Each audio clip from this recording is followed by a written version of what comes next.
What's cracking? Big dose. Had to make sure my mic was on. Had to make sure the technological side of this thing is working. It's like 40 different wires I had to plug in to make sure the mic is on, but it's also not set to mute, to make sure the laptop lighting is not too crazy, even though I turned it all down and I still look like a ghost. Might just be my skin, actually. That might not have nothing to do with the lighting. I have all the lights off in my apartment right now, in my studio, to make sure the camera's plugged in, to make sure the software is working. I got an Ethernet cable plugged in right now, so the live stream should actually work for the entirety of it. We're gonna hang out for the next 30 minutes or so. This is Q&Aassault Saturday, so welcome to the assault of me, Nick Ercolano. We run BDGE over here, so welcome if you're new. Subscribe if you're new. What's up, everybody watching, waiting, whoever's out there right now? Say what's up in the comment section so I can get assaulted by y'all. Every Saturday, basically, we take our loyal Patrons, patron.com/BDGE, and you guys get me for 30 minutes. I'm a slave to you. Ask me anything, everything, fantasy football, Dynasty fantasy, life-related, and I'm here. I'm here to answer to the best of my ability, which is not that very high of an ability. Feeling like fucking Tyrell Williams on the outside during these Q&Assaults, but listen, it is what it be. Happy Memorial Day weekend. It's Saturday. The weather out here is like 55 and raining in New York. You know, this is going to be the weekend that everybody was fucking biked. Turns out, not the case. Fake news. Fake news. First thing I want to get into, though. Before the questions come in. What's up, Jose? What up, Adam? It's good. Mars on tap for Memorial Day weekend. I haven't done shit yet. Most of my friends are down the shore, the Jersey Shore. That's what happens on Memorial Day weekend. I, unfortunately, do not have a car to go down the shore. It's a long trip, and I was like, fuck it, it's going to be shitty weather, so we'll probably bounce around somewhere here tonight, and then I got a lot of work on my plate, so I don't know what I'm going to be getting into for the rest of the weekend, but I'm sure there will be a few margs sucking down my throat eventually. I want to bring up a Dynasty trade that I literally just made about 5 seconds ago. Thus, that's why I came on here late, because I had to make a new thumbnail for this, even though I could have done it afterwards. I don't really know why I did that. Where art thou? Can't see shit.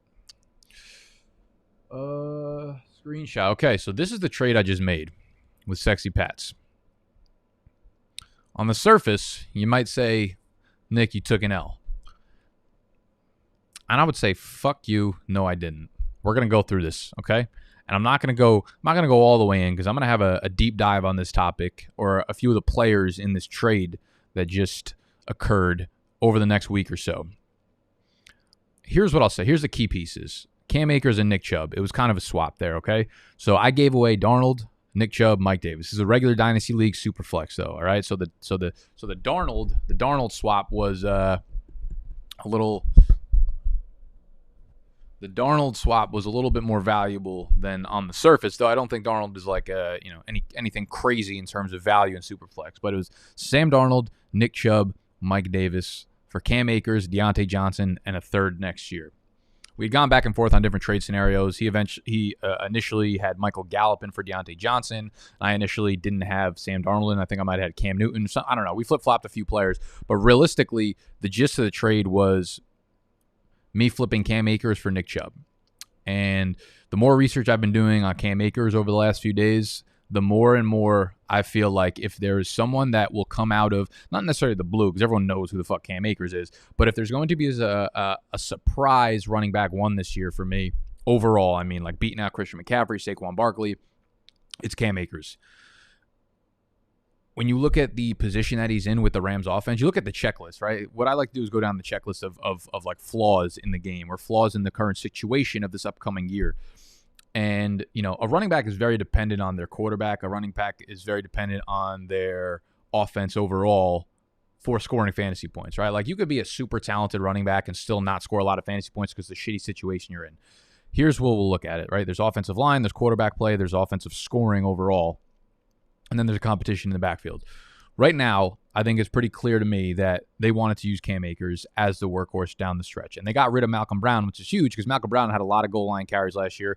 Malcolm Brown led the team in both receptions and targets last year from the backfield, okay? So number one, no one thinks Malcolm Brown is good, but the sheer opportunity that this man had last year was fucking annoying for anyone that owned a Rams running back, okay? So with that out of the way, Cam Akers averaged 24 opportunities a game over the last 6 to 7 weeks of the season, right? From weeks 13 through their playoff run, 24 opportunities a game. So you're talking about a 3-down workhorse player. Okay, now you have Stafford coming in, which is going to make this offense about a zillion times better because you look at the stacked front rate. If you go to playerprofiler.com, you look at Cam Akers' stacked front rate, it was like top 5 in the NFL. So he was continuously getting stacked up on the front of the offensive line. Speaking of the offensive line, most people don't know this. They were number 4 in run blocking last year per PFF. So you might say, oh, Nick Chubb's running behind an awesome line in Cleveland. The Rams are sneaky right there. They're just as good as the Cleveland line. They were top 5 in the NFL. So you're looking at a guy who has the opportunity, a really good offense behind now a really good quarterback, and a really good offensive line. So I see no flaws in the game for Cam Akers this year. Like, if there's anyone that could be the overall RB1, it's going to be Cam Akers this year. The only way I see this getting fucked up is if Sean McVay does something stupid or an injury. And, to break the tiebreaker, you look at Stafford's running backs, man. Last year, DeAndre Swift in a full 16 games would have caught like 70 passes. And you look at what Stafford's done with like the year before that, running backs, the last year that Stafford had a full 16 games, the running backs had combined 140 targets, 2018. And then you have Theo Riddick in like the last 4 years prior to that, continuously at like 90 targets. You look at what McVay did with Todd Gurley in his league-winning seasons. He was continuously at like 90 to 95 targets. So I think that's the kind of workload we should expect for Cam Akers. I think he's going to be way more involved in the passing game than people are ready for. I think it's going to be particularly because of McVay opening him up, and then also because Stafford likes to target the running back position. So you're talking about pass catching. You're talking about the early down work. You're talking about the goal line work because Malcolm Brown is now gone. You're talking about a really good offensive line. You're talking about a high-scoring offense. I see no flaws. So Akers over Chubb is easy for me because Akers is also 4 years younger than Chubb. Chubb is just hitting his prime, but Akers came in the league as a 21-year-old. I think it was like 20.9 or whatever when he got drafted. So you're looking at the age discrepancy of 4 years plus this situation, man. I am way Akers over Nick Chubb for Dynasty right now, with the passing game involvement as well. And then the rest is like Mike Davis. Sure, he could be like a nice RB2 this year, but there's a really good chance his value in Dynasty is absolutely gone by next year. Let's not forget he's like 27, 28 years old. So he's on a 2-year, $5 million contract, people. 2 years, $5 million contract for Mike Davis. So there's a very good chance that we're looking at Mike Davis next year as a complete liability on your Dynasty fantasy football team. He might be nice this year. There's a chance that over the first half of the season, he's like a top 12 to top 15 running back, no doubt about it. That move, I don't feel good about moving Mike Davis, right? I'd like to have him as a depth piece. But I have Christian McCaffrey, I have Austin Eckler, I have Nick Chubb. Now, more importantly, I have a wide receiver too, because I have Tyreek Hill's my wide receiver 1. Behind him, I was hurting, man. I had Laviska Shenault. Last year, I traded away Terry and T. Higgins to get Christian McCaffrey. So I have Laviska Shenault, I have like Rashad Perriman, I have Brian Edwards as the younger guys, and this year I drafted Terrace Marshall. So I have some younger pieces, but I needed a legit wide receiver too in my lineup, and getting Deontay Johnson helps a lot. Quarterback position, I didn't want to lose Sam Darnold, obviously. Those are valuable pieces, but I already got Kirk Cousins. I got Matt Ryan. I got Cam Newton, who I think is going to be more than serviceable for, the first half, if not the first 12 weeks of the season. My problem is going to be long-term quarterbacks. Those are all older guys, older veterans, so I will have to make moves eventually, but the way I look at it is trade for quarterbacks. Quarterbacks are not easy to trade for, but easy to get trades done with quarterbacks involved in them. So that's the way I look at it, man. I just think the discrepancy between Akers and Chubb is probably a little bit larger than people are actually looking at. All right, let's get some questions. Hate that I have to constantly refresh the channel before it starts. Sorry, bro. I love Cam Akers, loyal to the soil with flea flicker. Darnold equals stinks. Deontay equals overrated. Both Chubb and Akers are so good. Fair. Mike Davis, 1 year wonder with Arthur and the Falcons. You and Chuba. Tyler Johnson, 2. Mike Davis, trash. Nick, 1. Henry Ruggs, bounce bike. I just saw a report come out. Man, this is what I've been saying for like a year and a half. Henry Ruggs was something on my Twitter timeline. Let me pull it up real quick.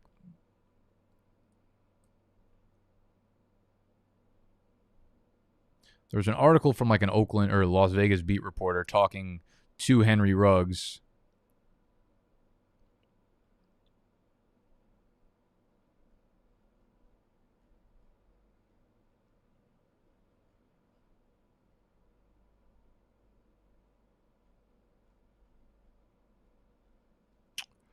Where art thou?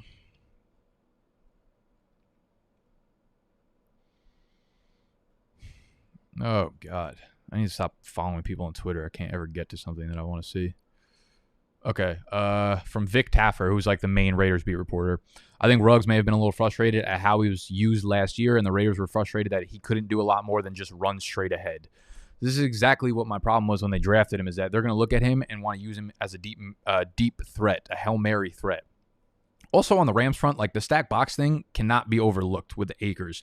Legitimately top 5 in terms of percentage or rate of stack boxes that he saw, because they had Jared Goff and they didn't have any field stretchers. Like Woods and Kupp are both like flanker slot guys. Now they add Deshaun Jackson, they add Tutu Atwell, they bring in Stafford, who's got a much bigger arm. Like things are going to fucking really open up for Akers. I'm excited to see what he does this year. So I started working on my season-long rankings, my redraft rankings, and Akers is, I don't know, he might be top 5 for me. But back to the Ruggs thing. Listen, I think Ruggs can be a buy. I just think he was used wrong last year. When you look at a guy like Jalen Reagor was not only like used poorly, but he was actually like really bad, really, really bad. I was listening to the Player Profiler or Roto Underworld podcast today, Matt Kelly with Matt Harmon, and he was talking about his Jalen Reagor take. And Jalen Reagor supposedly had some of the worst rookie numbers of all time in his charting of reception perception versus press coverage. So it happens when you're in like TCU, when you're playing in those conferences in college, you don't see any press coverage. So yes, we could see the raw athletics and say, oh, his 4.4 speed should be able to transfer into beating up press coverage. But like, we don't fucking know. If he has no success against press coverage, we don't know if he's actually good against it. So with Henry Ruggs, I have a little bit more hope or optimism. Straight up, like 1-for-1, I would take Reagor over Ruggs in Dynasty, but I don't think that Ruggs has as much of an uphill battle, because if they use him correctly, if they use him around the line of scrimmage, if they use him in slant situations, I think he can propel. And that offense is wide open for a wide receiver 1. Like Nelson Aguilar's gone. They bring in John Brown, but like behind Darren Waller, they don't really have legitimate targets, which is why I think Julio going there was one of my top landing spots, not because I want to see that happen, not because I don't think he'll go to waste, but like he'll by default get 140 targets there, even if they're not good targets. But I don't know, man. Let's see. Are we worried about Burrow? That's funny. I was working on a 5 players to stay away from in 2021 fantasy football this year, and Burrow was a top guy only because he's going at quarterback 9 right now. Only because he's going at quarterback 9 right now. And to me, when you have guys like Tom Brady, who's coming off a fucking 5,000-yard, 40-touchdown season, listen, the thing that Burrow has for him, other than obviously the weapons, but so does Brady, and so does some of the Stafford, so does Matt Ryan, like so do the guys that are going behind him, is that he's got a little bit of rushing mobility, but when you're coming off an ACL tear late into the season and you have a bad offensive line, like how much rushing capability is this guy really going to have, right? Like I don't think that's going to separate him enough to be quarterback 8 or quarterback 9 in fantasy this year. So I'm not in on Joe Burrow this year. I think long-term he'll be absolutely fine, and the weapons there are fucking really legit. So excited about long-term prospect, but he's not a guy I'm targeting in the top 10 quarterbacks for 2021 in particular.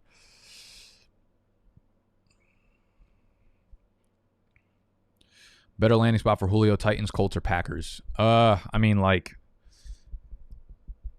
Packers would be ideal, assuming asking the question, we're assuming Aaron Rodgers is going to be back in that vein. So, yeah, I would much rather a pass-heavy offense. Like, the Titans are not pass-heavy enough, and Julio will probably be the 1B there. He'll be the 1B in Green Bay as well, but at least there's going to be 100 extra pass attempts to go around for Julio. Indy, I would probably rank it. Colts and Titans are really close for me, but I'd ideally like him to see him in Green Bay, even though I think that's the most unrealistic spot. I know you aren't very high on Swift in 2021, but how do you view him dynasty-wise? Yeah, I mean, I still love him dynasty-wise, but like you have to consider whatever the year that's happening currently is the most important year always.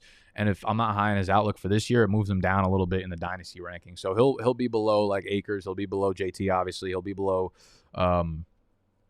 probably be below Dobbins for me. I might put Swift ahead of Dobbins, depending on the scoring format. Any PPR league, I might put Swift ahead of Dobbins because he could catch a ton of balls this year. But I don't know. Long term, I mean, it's just the Lions' backfield. It might take a while for them to turn this thing around. I bought Swift for what should be a late 2020 and 23rd first in Superflex half PPR yesterday. Yeah, I'm okay with that. Swift would probably go, if it was in this draft, he'd probably be going where ETN was going, above where ETN was going. He'd be ranked above ETN, but he'd be going probably, I would say it would be like, he'd be up there with the Najee Harris, I think. It would be Trevor Lawrence, and then at 102, just going purely off prospect profile, Najee Harris-ish, DeAndre Swift-ish, and then Trey Lance would be above both of them. And then I think the conversation opens up after that.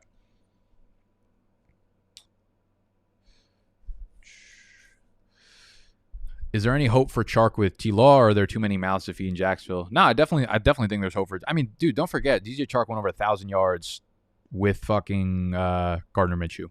There's absolutely hope for Chark with T Law. Even if you're a dynasty owner, even if like taking a step like in the right direction next year for Chark would be really, really good. Like even if he ends up with like 950 receiving yards instead of like a 1,200 yard breakout, that means he's like he's on his way to breaking out again. So like the 950 could easily turn into like 1,250 the year after that. So yeah, I think Chark's fine. I think he's a hold in dynasty.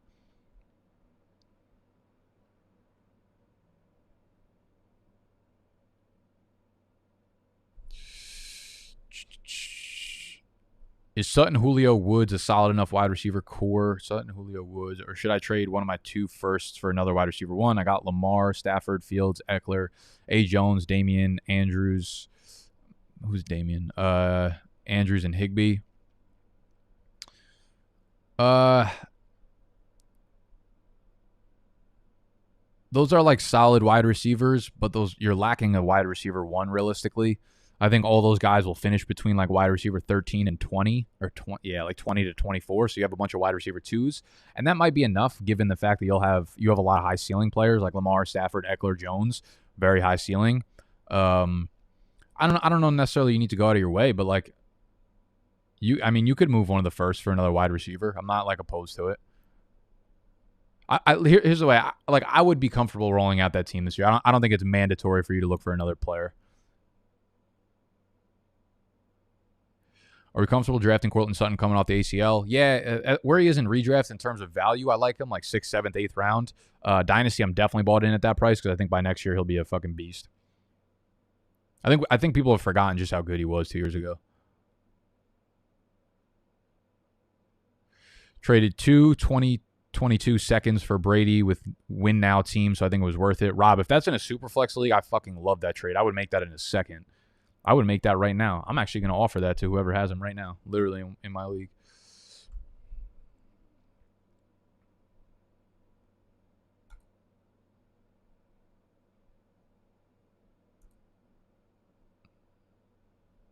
Yeah, I'm going to assume that's a super flex, hopefully.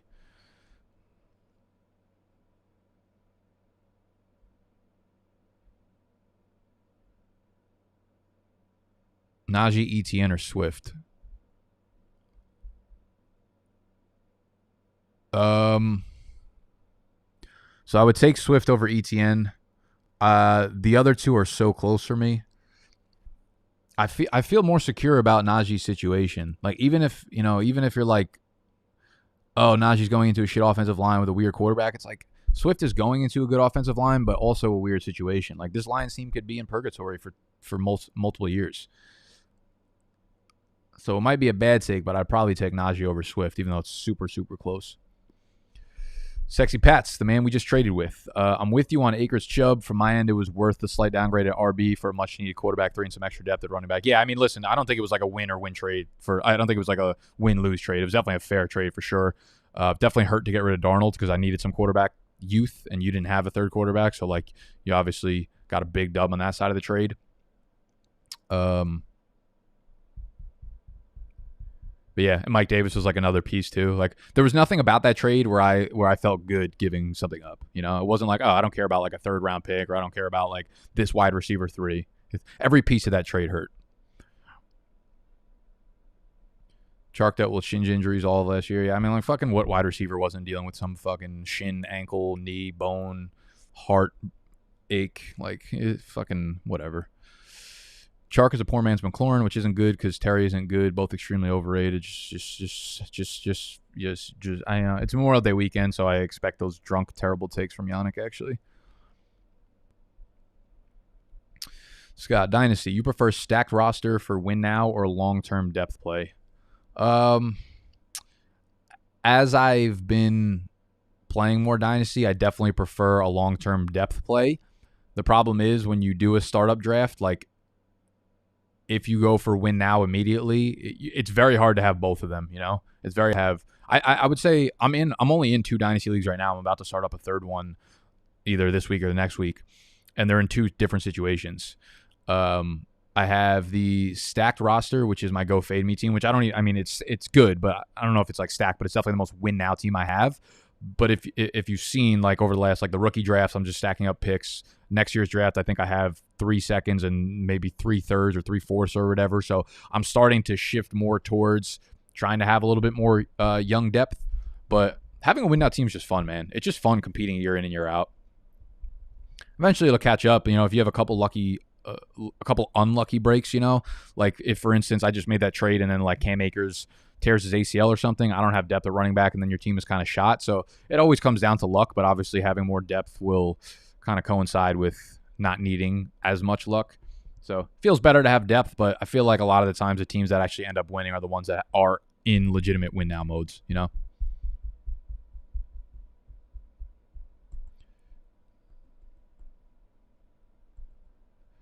How do you feel about Tannehill with the loss of Arthur Smith? Yeah, I loved Tannehill last year, and I'm a little bit more hesitant on him this year. I don't know how much Tannehill I'm going to have. I really like him as a player. I just think the situation is like really poor right now. They have like no weapons for him, and Arthur Smith is gone. So without Jonas Smith, without Corey Davis, this is going to be it's going to be a situation where I don't know. I don't know if we don't get a bunch of those lucky like huge games because of Tannehill's like rushing scores or whatever. Like he's not gonna have the same amount of rushing scores he had last year. I think he'll be fine. I think he'll finish in like the quarterback like 14 to 18 range. But if we're starting to draft him in like the quarterback 8 to 10 range, you're probably going to be sorely disappointed, I feel like.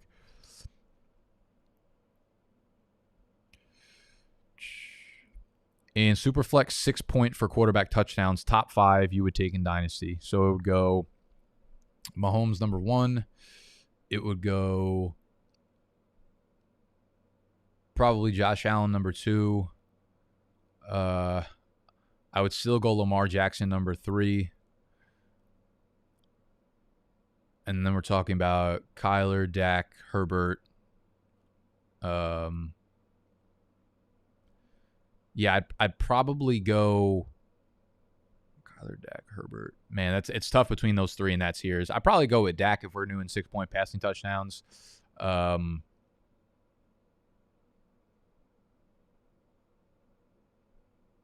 then Kyler, and then Herbert.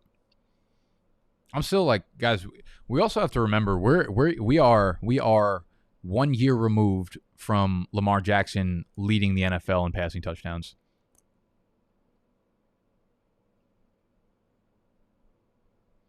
I have to figure out, Scott, I actually need to talk to you about this, about camera settings, if you're still in here, because we got this LED light, the welcome bike, and it looks amazing in real life, but when you turn the camera on, it absolutely kills the screen. Let me see what it looks like here for a sec.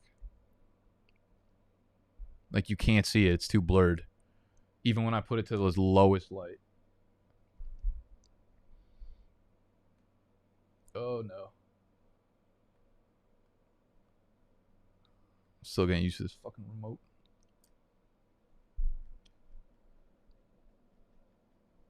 There's got to be a setting on the camera. Like the lowest one here is not bad, but it still looks kind of funky. It's like too bright, and this line started to go through the fucking video. I thought it was going to be, you know, like some YouTubers are like really cool and they know how to do this shit, and they like just get retro signs in the back, and I'm like, that looks so good. Like, I'm going to do that. And then I do it, and of course it doesn't fucking work. Peasants.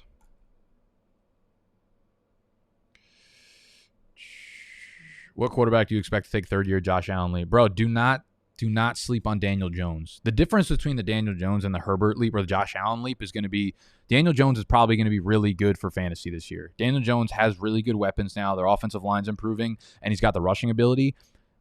The problem's going to be he's going to put up really good fantasy points this year. I think he's probably just like the best value sleeper quarterback in fantasy because everyone's kind of off him now.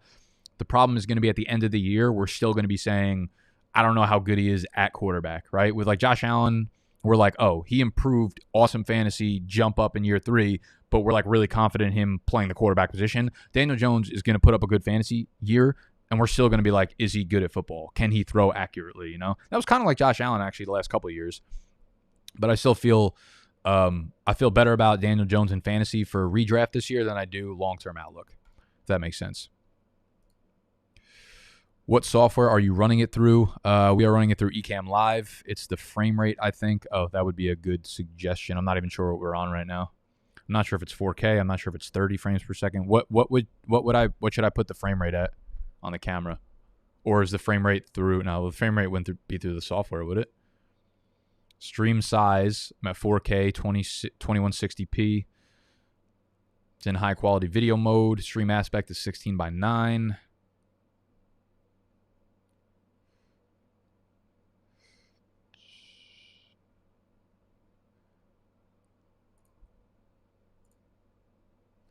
The frame rate I have to change on the camera, but I'm not sure what it's set at right now. I'm not even going to try to do that in the middle of the video.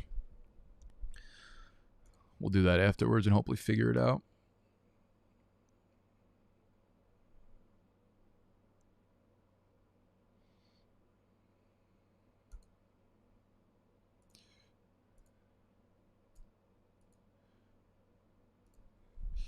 If you can't reasonably beat the best team in your league, should you sell vets to finish last?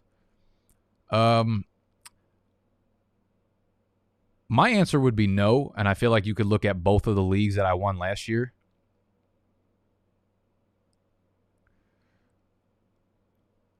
Because I guess my team was good last year, but like I didn't have there's no way I should have beat you. There's no way I should have ran through the playoffs and go fade me because I was without Christian McCaffrey. I think as long as you're like a competing team, a playoff team, anything could happen in a 2-week span. So I don't do that. Selling vets, I mean, I feel like it's probably always a good move unless, like they're actually competing to help you get to the championship. I'm someone who just likes to compete. I know that's not a good like dynasty mindset, but I will always try to fight for a championship. Same thing with the BDGE league last year. No reason to win that league. 2-week span, man, anything could fucking happen. So if you can get into the dance, I'm straight. We should do some test recordings now through the software, different frame rates. Yeah, we should definitely do that. I'm probably going to have my homie Noah, who helped us build the combine, come by and help me out with lighting in here too.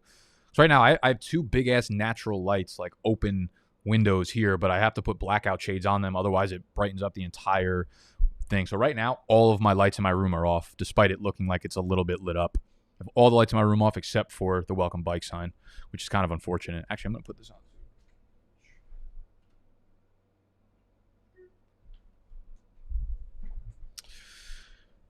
How high are you taking Michael Thomas in both redraft and Dynasty Superflex? Yeah, I think he's actually a value in both, man. I feel like the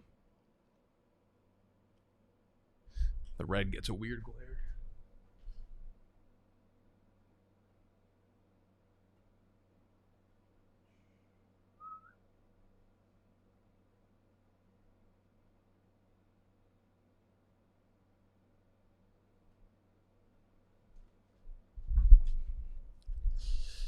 Yeah, his ADP in redraft is incredible right now. The fact that he's fallen to like the end of the 3rd, 4th round is exactly what you're looking for in a wide receiver 1. Yeah, my camera's all terrible. I have no idea how to set the YouTube videos up. It's just been doing this for 7 years. I'll never understand the production side of things. Yeah, dude. Like here's what's gonna happen. They're gonna announce Jameis Winston gets the starting job, and then his shit is gonna shoot right up. Like we already again. This is what I was talking about like last week or 2 weeks ago on the Q&Aassault. When there's an odd situation, you don't know what's gonna happen, and people are drafting it as if the worst case scenario is gonna happen. That's when you draft guys like that. That's when you draft Michael Thomas's underdog best ball ADP. Because there's 2 outcomes. One is that they don't announce it till the end of the year or the end of the summer, the starting quarterback, and that means his value is going to stay at the end of the 3rd, early 4th round. The second option is that Jameis Winston is announced as starter, and then Michael Thomas moves up to the early 3rd, end of 2nd round. And that's the most likely outcome. And if you can get all your teams stacked to like end of the 3rd round Michael Thomas, when everyone else is going to have to get him end of the 2nd round, you have an advantage there. So I love Michael Thomas's ADP right now. Dynasty, yeah, he's fine too. I think Jameis will probably lock up that quarterback job long term. And there's really no one else to compete there. So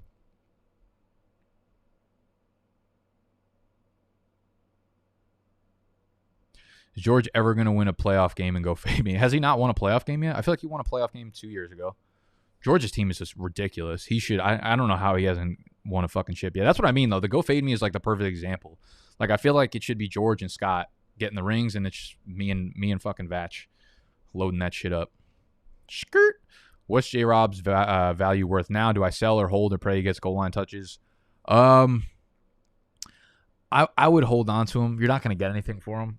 Listen, I think J-Rob could rattle off a 1,000-yard from scrimmage season. I think he could be a nice little low-end RB2, finish the year that way. 750 rushing yards, 800 rushing yards is definitely not unattainable for him. And then, all that means is a little bit luck in the passing game, and I think Trevor Lawrence can certainly make that happen for him. There's like a really, really reasonable chance that J-Rob goes for 1,000 total yards and 8 touchdowns this year. How long can we depend on that happening?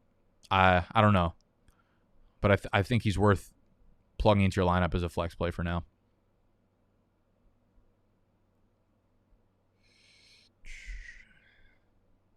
Welcome back. What's going on in the Twitter world? Again, for those of y'all that have stuck around thus far, I appreciate it. Make sure you subscribe to the channel. We're covering fantasy football stuff 6 days a week now. We got the vlog came out earlier Saturday. We got Why You Yelling dropping tomorrow. It's probably our best episode in months for me and Steve. A lot of fucking energy, a lot of real talk. It was fun. So make sure you subscribe to the channel, obviously. Hit thumbs up if you enjoyed the video. Join Patreon if you want to be involved in the Q&Assaults from now on. It's patreon.com/BDGE. And that's probably going to wrap it up. We are a little bit over the 30-minute mark. So that's all the time I have for you peasants. I'm actually up right now in an underdog draft, so we'll do that together. We'll make that pick together. We are at the 10-7. And I was able to stack Justin Herbert or Keenan Allen in this one. I'm excited. I got A.J. Brown. I got Alvin Kamara. The other one, I'm Josh Jacobs. I think the fade is going too far on Josh Jacobs if he's fallen into the 5th round. Like, I still think he's going to get fucking 250 carries.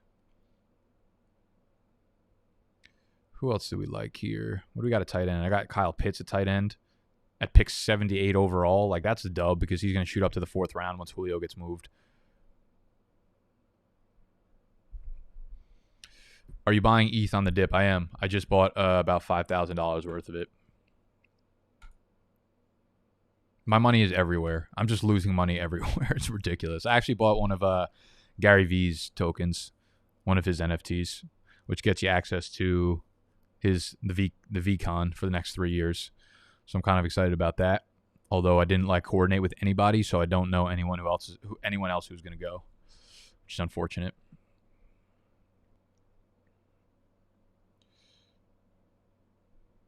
What's ETH at right now? 23. Yeah, I think I bought it at 24, maybe. I'm not really worried about the little dip right now. I just think ETH has a chance. ETH should be closer to Bitcoin than it is. Buy when I sell it always goes up. All right, y'all. Thanks for hanging around. I will see y'all on Why Yelling tomorrow, and then bike for our underdog draft on Monday.